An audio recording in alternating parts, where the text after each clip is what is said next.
Boa noite mais uma vez, é com alegria que estamos aqui para mais uma ministração da Palavra do Senhor. Saudamos a todos com a paz do Senhor e pedimos que se possa ficar atento à Palavra do Senhor. Pedimos a Deus que o Senhor possa trabalhar nas nossas vidas de uma forma poderosa hoje, no entendimento da sua Palavra, que ela possa nos trazer algo maravilhoso, sobrenatural de Deus para as nossas vidas, possamos ser experimentados, moldados, sermos aperfeiçoados e encontrarmos descanso em Deus. Vamos orar ao Senhor e vamos então partir para o nosso texto nesta noite. Amado Deus e Pai, nós glorificamos a Ti, Senhor bendito e eterno. Nós te pedimos, Deus, que nesta noite te faças presente no nosso meio, Senhor, a Tua palavra seja ministrada com clareza, nós possamos ser edificados, ser aperfeiçoados, ser moldados segundo a Tua boa mão. Te pedimos que nos guies e nos orientes em todas as coisas. Senhor, só Tu és Deus. A Ti adoramos, a Ti exaltamos, a Ti glorificamos, a Ti bendizemos, em nome de Jesus. Amém. Louvado seja Deus. Amém? Temos um texto da Palavra do Senhor. O tema da nossa mensagem é aquele, pois, que cuida estar em pé. E, por certo, você já deve ter visto aí o nosso anúncio 2, essa figurinha aí, bem engraçada, a cair, em queda. E o texto, então, está em 1 Coríntios 10, 12. Um versículo apenas aqui. Nós vamos ligar depois com outro texto e palavras de Jesus numa parábola. Mas por agora, 1 Coríntios 10, 12. Diz assim a palavra do Senhor: aquele, pois, que cuida estar em pé, olhe, não caia. E esta palavra, escrita pelo apóstolo Paulo, vindo diretamente do Senhor por a ação do Espírito Santo na vida de Paulo, nós encontramos dela um alerta. Ela nos dá um alerta e nos avisa de um grave perigo, a queda. Aquele que está em pé. A palavra-chave do nosso versículo aqui não é não é pé, nem estar em pé, a expressão, nem cair. Mas o facto, o que eu gostaria de chamar a atenção, é a palavra cuida. Aquele que cuida estar em pé. Normalmente nós dizemos assim, aquele que está de pé, olhe que não caia. Não é o que o texto está a dizer. Não é aquele que está em pé, é aquele que cuida estar em pé. Aquele que se encontra diante de si, aos seus próprios olhos, numa posição confortável. Ele crê que está bem. Talvez esta palavra é bem real nos nossos dias hoje, especialmente quando nós lidamos com o Covid-19 e pensamos, cuidamos que estamos bem e de repente a gente pode ir fazer o teste e ficar a saber que não está. E cuida estar bem. Então, o sentido aqui é exatamente esse. É aquele que cuida que está bem. Olha para si próprio, parece que está bem. Né? Nós fazemos isso, olhamos para nós, vigiamos agora um pouco mais, verificamos, estamos bem de saúde, sentimos bem, confortáveis, acordamos de manhã, né? Cuidamos que estamos bem. Aquele que se encontra numa situação confortável aos seus próprios olhos, que se cuida justo e correto segundo a sua autoavaliação. E esse que cuida estar em pé, e esse que pensa que está bem diante de Deus, é aquele que tem que tomar atenção por causa de não cair da sua exaltação. Aliás, permita-me que lhe diga que ele não poderá cair dessa sua exaltação porque ele nunca esteve nela.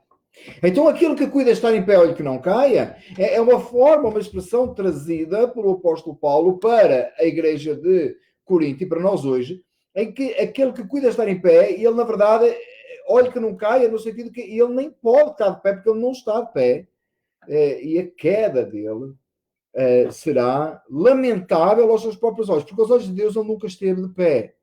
Porque ninguém que confia em si mesmo, ninguém se levanta por si próprio, ninguém é aceite de Deus por suas próprias obras. Aquele que acha desta maneira, aquele que confia desta maneira, ele engana-se a si mesmo. Pois Deus não aceita obras que provenham de um coração pecaminoso. Aquele que cuida estar em pé, ele não está em pé de forma alguma. Porque ninguém pode ficar em pé, no sentido de ser justificado aos seus próprios olhos diante de Deus. É muito comum, ainda antes de nós partirmos a ilustração, a parábola que Jesus deu, e nos vamos deter nela alguns minutos, aí eu gostaria de chamar a sua atenção para uma expressão que, por certo, você já ouviu, talvez você já disse, talvez você diz, que é a seguinte: eu não mato, não roubo, eu não faço mal a ninguém, se eu não for para o céu ninguém vai. Esta expressão tem sido tantas vezes repetida. Eu conheço tanta gente, já ouvi tantas vezes, Pessoas afirmarem isto dizendo, eu estou de pé e eu não vou cair. Ora, se eu estou de pé, que Deus nos ajude. Outro sentido é, uma outra expressão também muitas vezes usada, ou parte de uma expressão usada, é a ideia de que, o pensamento que está por trás da ideia de que se eu não cair, se eu não me desviar, se eu fizer desta maneira, se eu continuar a fazer o que estou a fazer.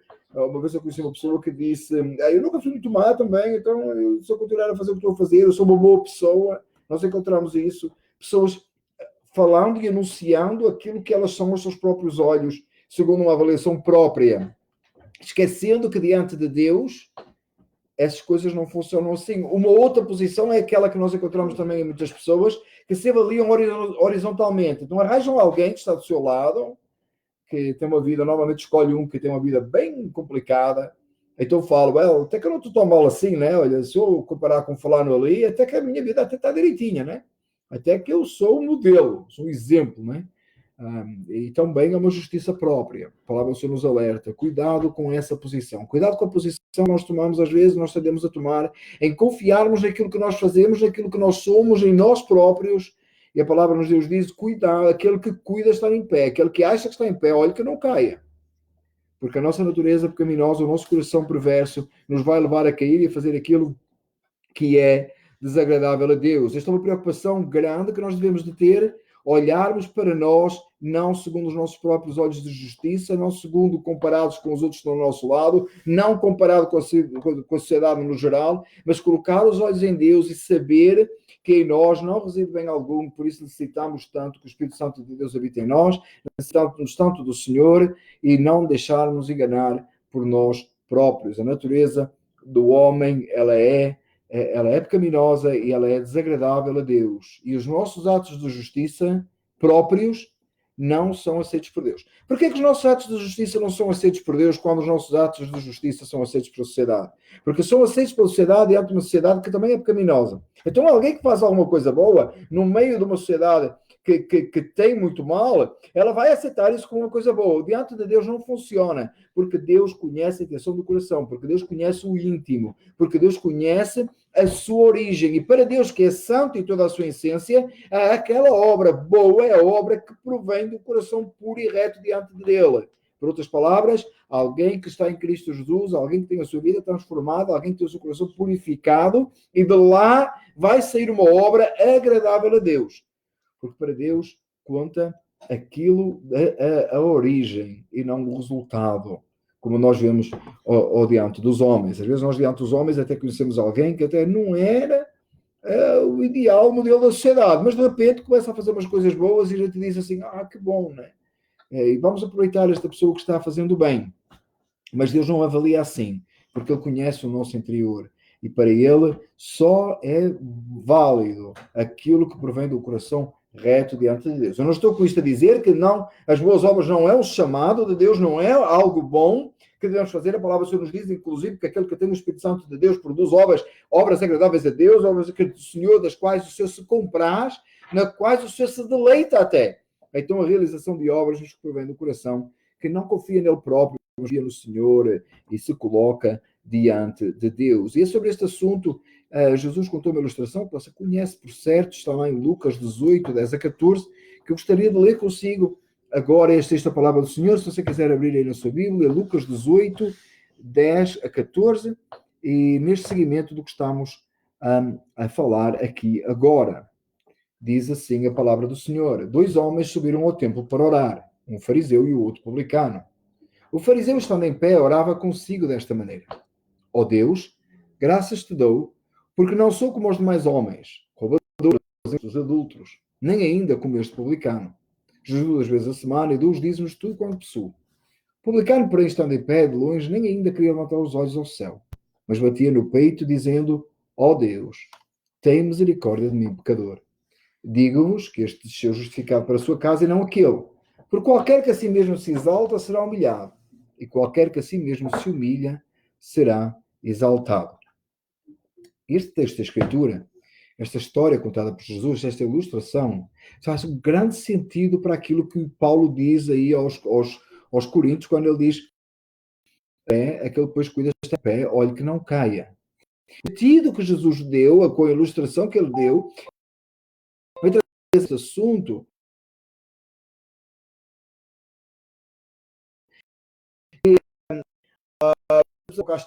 imaginamento, ou seja,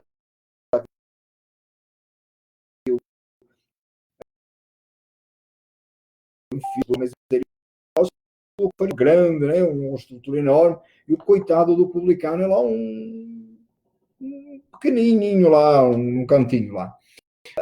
Não sabemos a estrutura física. Diz assim o que Jesus ensinou. Então, dois homens subiram ao templo para orar. Um era fariseu, um era conhecedor da lei. Um era aquele que trabalhava e supostamente deveria ser um ensinador do caminho reto de Deus aos homens. Sendo ele mesmo, deveria ele mesmo ser um exemplo. Então, ele subiu ao templo para orar. Ao mesmo tempo, sobe um publicano. Os publicanos eram conhecidos, era o que eles faziam, por cobrar impostos para Roma, que era o defensor do povo de Deus. Eles eram considerados traidores da nação, etc. Havia muita coisa à volta do publicano. O publicano era aquilo que era considerado um pecador de grande escala. Os dois sobem ao templo para orar e só Jesus ter colocado o fariseu e o publicano juntos aí para o templo orar já vai chocar os ouvintes, e é essa a intenção de Jesus, não é? Então o fariseu diz que, estando em pé, uma posição altiva, orava desta maneira: ó Deus, graças te dou porque não sou como os demais homens. Ele não era como os outros. Ele era melhor que os outros. E aí ele faz a lista do que é que os outros eram. Não do que ele era, do que os outros eram. Roubadores, injustos e adúlteros. E ainda se refere àquele publicano que ele está e diz: nem ainda como este publicano. E ele diz assim: eu jejuo, agora começa a lista do que ele faz: obras. Jejua 2 vezes a semana, dá os dízimos tudo quanto possui. O homem chega ali e diz: Senhor, eu te dou graças por tão especial e tão bom que eu sou. Olha que eu sou. Não sou como os demais homens, eu sou melhor que os outros. E ele cuida de estar em pé. E ele já entra no templo para orar, lembrando que é uma ilustração, mas ele já entra no templo para orar para se posicionar nesse lugar. Eu sou bom, eu confio em mim próprio, eu tenho obras que revelam aquilo que eu sou, e eu então é isto mesmo. Essa posição, ela é tão normal, ela é tão conhecida hoje. E se você parar e tentar e não vigiar o seu coração, você vai tomar essa posição. Eu faço isto, eu faço aquilo, eu faço outro, né? E hoje até com as redes sociais, né? Dá esmola a alguém e tira uma foto, né? Arranja maneira de chamar a atenção para si, né? Fazer uma doação pública. A gente vê isso né? Começando aí a fazer doações, etc., e em grande escala, e começaram a aparecer, e as pessoas começaram: olha o que fulano fez e tal. As obras, manifestação, exaltação própria, o que é que eu sou? 2 homens subiram ao templo orar, um era este, um era desta maneira. Um representa, este homem representa aquilo que nós naturalmente faremos se não vigiarmos. Aquilo que nós naturalmente somos se não pedirmos a Deus ter misericórdia de mim. Aquilo que nós faremos se seguirmos o nosso coração. É sempre assim: eu não. Já começou a fazer. Assim: eu não sou assim. Você já começou a fazer. Já está a ser. Porque é uma tendência natural de nós confiarmos em nós próprios e nas nossas obras, de olharmos para o espelho e acharmos-nos bem, acharmos-nos dignos. Já vi gente orando e pedindo a Deus, exigindo de Deus determinadas coisas por causa da sua condição, do que ele fez. Negociar com Deus. Amados, essa pessoa é perigosa. Do outro lado, nós temos o publicano. Porém, de longe, nem ainda queria levantar os olhos ao céu, mas batia no peito. O outro homem está ali, de longe, não quer levantar os olhos ao céu, bate no peito, está contrito, está amargurado, e só clama assim: ó Deus, tem misericórdia de mim, pecador. Ele reconhece quem ele é. Ele reconhece a sua miséria. Ele sabe, não precisa que ninguém o aponte. Ele não vai buscar um pecador maior do que ele. Será que alguém pode buscar um pecador maior do que ele? Sempre. Nem que pegue nos livros de história. Se pega no livro da história, você vai encontrar um pecador pior que você. Você vai buscar, Nem que você vai buscar Hitler. Né? Você vai buscar você diz, olha, ainda que alguém pense assim, olha, mas eu espero que não seja que alguém está a ouvir, mas se você pensar, se você eventualmente está entre nós alguém que matou alguém, isso é grave. Mas ele consegue arranjar quem matou milhares. E vai buscar que matou milhares. Ele diz, não sou tão mau assim, afinal, ele matou muito mais do que eu. E como isto, todas as coisas. Porque nós somos impressionados com pecado assim, né? Matou, fez uma coisa, né? Deixa-me dizer uma coisa, a palavra do Senhor diz que mentira é pecado, e os mentirosos não irão nos céus. Né? Então, mentira é pecado. Mas você vai encontrar alguém que mente mais que você vai encontrar alguém que rouba mais que você vai encontrar alguém que mata mais que você.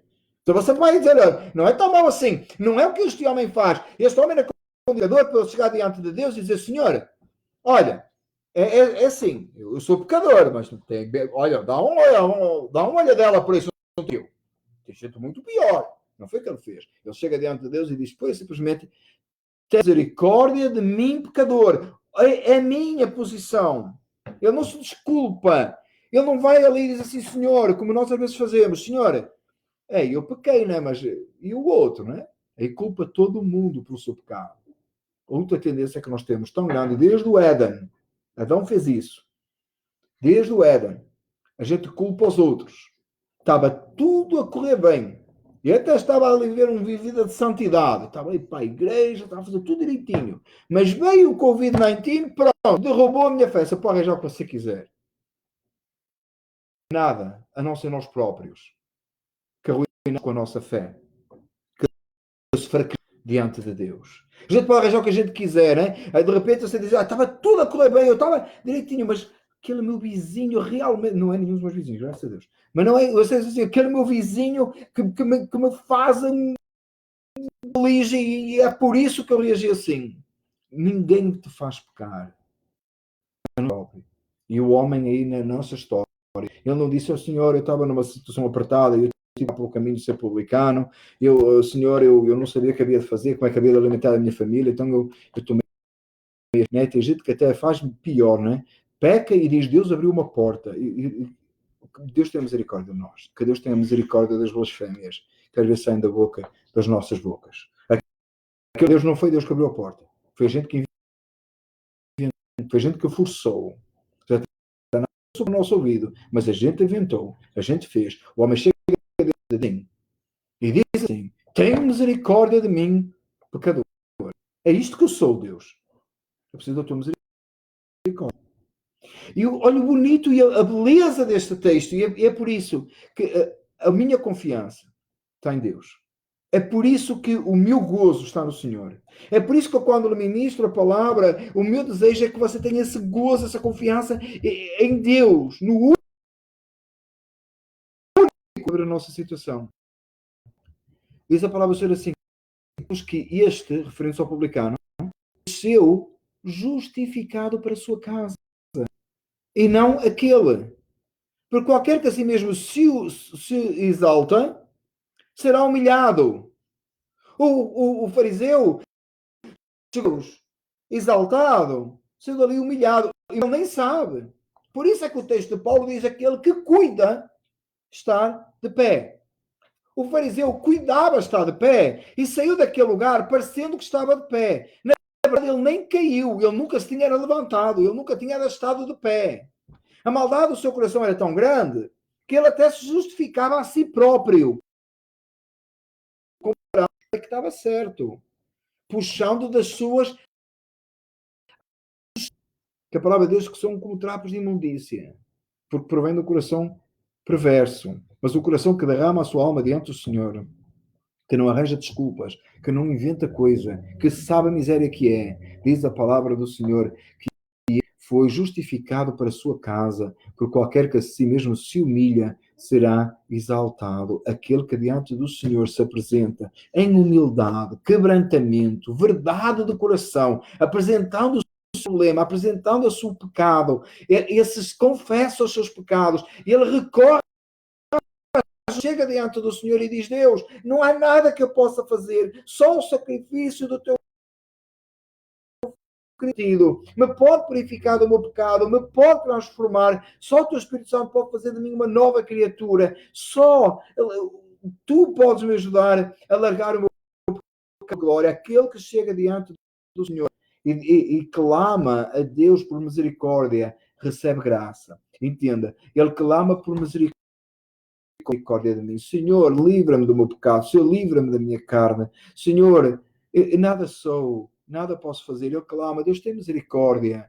Não me dês aquilo que eu mereço. Não me dês a condenação que eu mereço. Nós merecemos a condenação. Aquele que chega diante do Senhor e clama por misericórdia, ele está a dizer, porque misericórdia é isso mesmo, dizer, Senhor, livra-me da condenação que eu mereço. Eu mereço o inferno. Eu mereço ser condenado, porque o meu pecado é grande. Livra-me. E aquele que clama assim, ele recebe graça, ele recebe salvação que ele não merece, ele recebe vida eterna que ele não merece, ele estará no céu para todo sempre, o lugar que ele não merece. Porquê? Porque o seu coração, no seu coração não houve exaltação, no seu coração não houve o julgar estar de pé, ele sabia que não estava, ele sabia que precisava do Senhor e dependia de Deus para que o levantasse e lhe concedesse vida eterna. Caro ouvinte, você não é digno de salvação. Não confie em si mesmo. Não cuide a sua condição, a minha condição. E os nossos atos de justiça são válidos diante de Deus. A gente não vamos chegar diante de Deus e negociar com Deus. Não tem nada. Porquê? Por causa da perversidade e da pecaminosidade do homem. Eu não estou com isto a dizer que a gente não faz coisas boas. Se calhar você até ajuda alguém.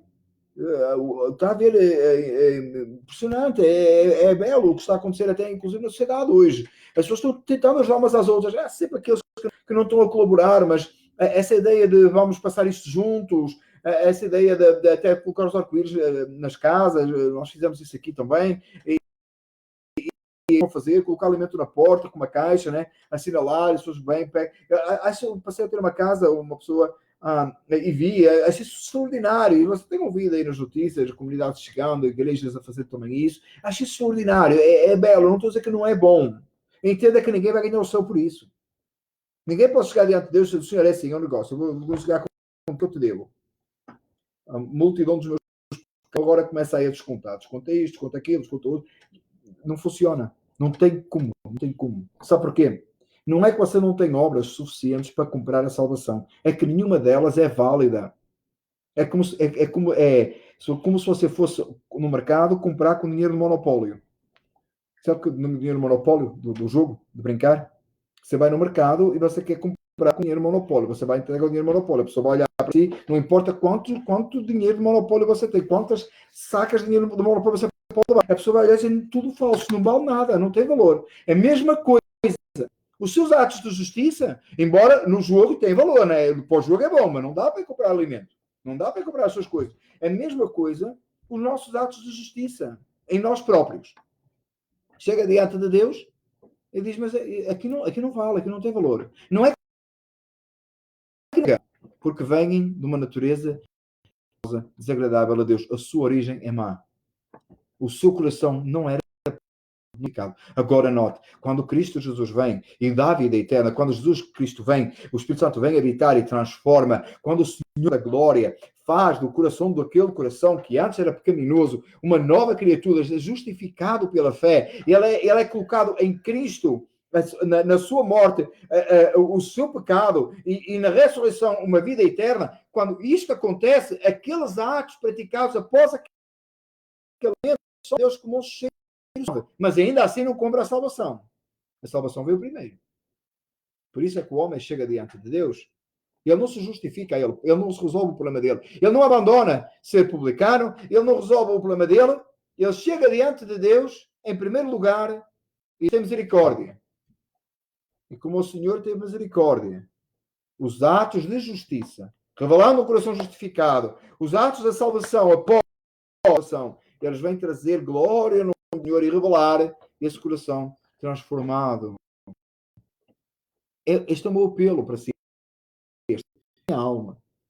Chegarmos em primeiro lugar diante de Deus, sempre numa condição de dependência de Deus. Se de Deus, eu não posso. Eu quero ser santo, mas eu estou limitado. Eu quero ser como tu és, mas está difícil.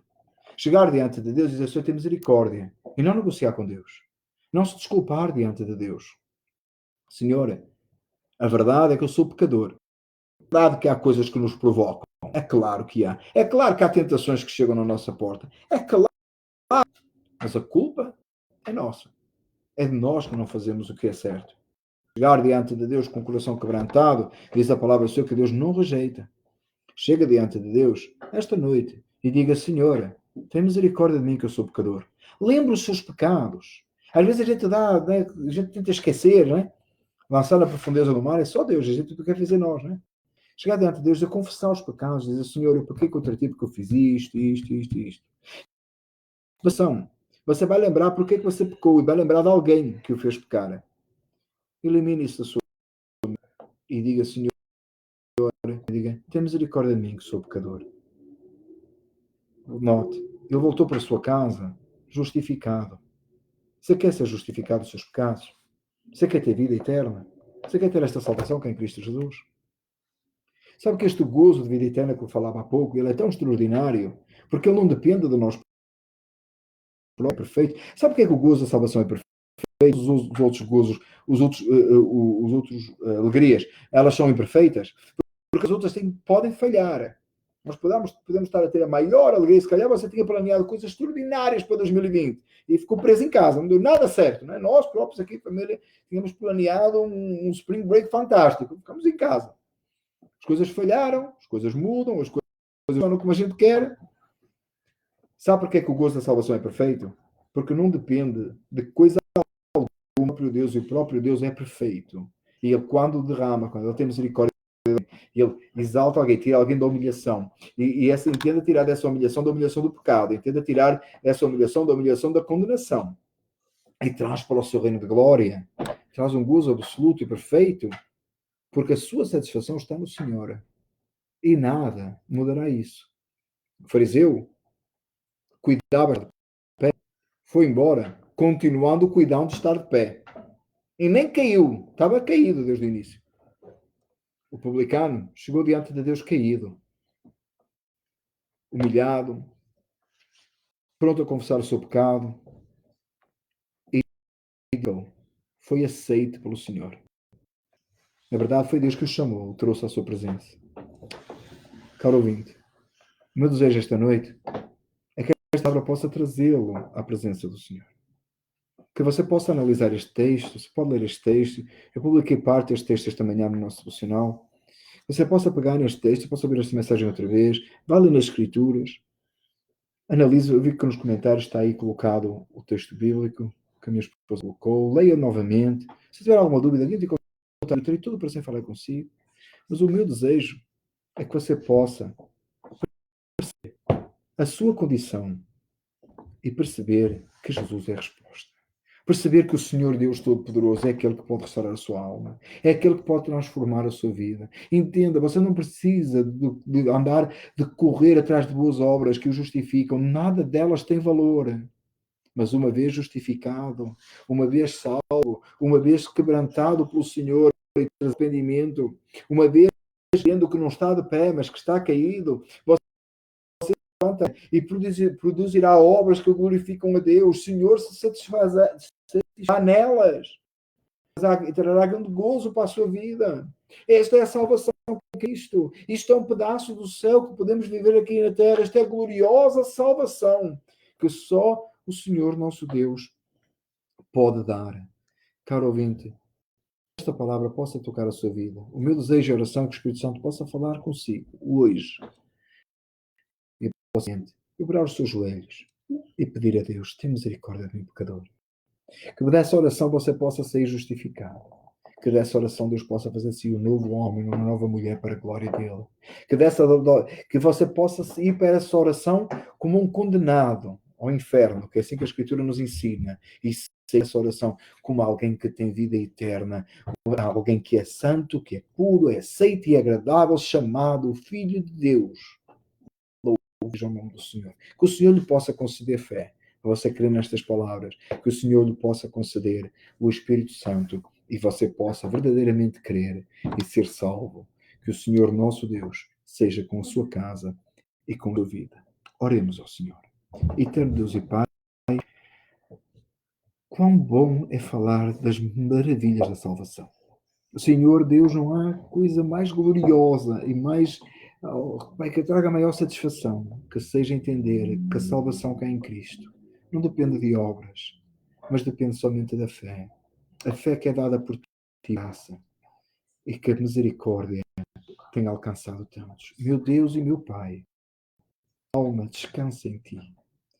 E o meu desejo é que todos aqueles que ouvem possam ter a mesma experiência.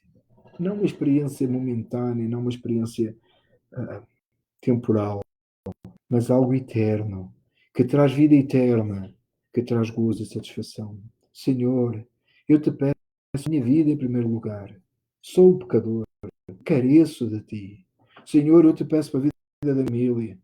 Todos somos pecadores e carecemos de ti. Eu te peço, Senhor, pela vida da família Flor. Pai, nós temos experimentado a salvação que é em Cristo. Mas talvez entre nós tem aqueles que estão ouvindo e não têm esta experiência. Eu te peço por esses, que tu possas ser nesta hora, reconhecer o seu pecado e ao mesmo tempo a consolação do Espírito Santo que sara, que limpa, que purifica e que faz uma nova vida. Meu Deus e Pai, simples palavras, sobre a palavra absoluta e grandiosa de Cristo Jesus nesta ilustração, sobre a palavra que Paulo ministrou pelo Espírito Santo. E, Senhor, nós tem alguém que cuida de estar em pé, mostra que não está, para que possa verdadeiramente ser plantado por ti, para a glória de Deus Pai. Em nome de Jesus, nós oramos. Amém. Amém. Muito obrigado por ter estado connosco. Esta é a minha família. Eu estou chegando aqui. Eu vou fazer alguma coisa momentaneamente que não costumo, ou que só não faço, pelo menos com tanta dedicação. Deixe-me dizer-lhe o seguinte, para ser visto, a minha família, a minha esposa, a minha, contrário, sempre, a minha esposa, a minha filha, os meus rapazes ali, nós vamos a família Val, a gente com alegria ministra a palavra do Senhor agora, neste momento de dentro de casa, da nossa sala, mas breve, se Deus quiser, nós estaremos de volta no building, assim esperamos para a honra, glória e exaltação do nome do Senhor. Mas ainda antes de você desligar, deixe-me fazer um anúncio. Eu gostaria muito que você hoje participe e divulgue. Domingo, este domingo, nós estaremos de céu todo dia. Nós estaremos falando de céu todo dia. Não significa que vamos estar aqui 24 horas, mas nós, no tempo da manhã, nós iremos, baseado em João 14, falar aquele texto bem conhecido: na casa do meu pai há muitas moradas. Nós vamos do céu. E à tarde, nós iremos falar, baseado em Apocalipse 21, na a morada do salvo. Então, se saber do céu, se você tem interesse em saber do céu, por certo, alguma coisa que está da sua mente, esteja connosco no domingo pela manhã às 10 horas e depois à tarde às 5h30. E nós falamos. Siga os nossos anúncios, vão sendo colocados aí, e você pode ver os horários, confirmar. Então, estamos tentando agora também fazer esta publicação que mostra a que horas começa e você pode ficar, tá?